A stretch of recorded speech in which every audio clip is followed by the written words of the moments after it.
હોય, ગાય દોવાય ને એટલો સમય જ ઊભા રહે, પછી ત્યાંથી રવાના થઈ જાય, ચાલતા થઈ જાય. પણ એને પણ ગંગાના પવિત્ર તટ પર આવીને બેસવી પડે છે.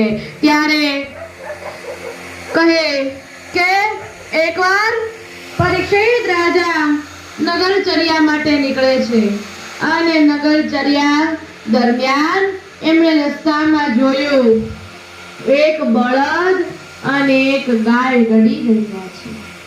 ત્યારે પરીક્ષિત રાજા કહે, અરે તમે કોણ છો અને શા માટે રડી રહ્યા છો? ત્યારે એક ગાય અને બળદ, ગાય એ સ્વયં પૃથ્વી માતા અને બળદ ધર્મ છે, બંને રડી રહ્યા છે.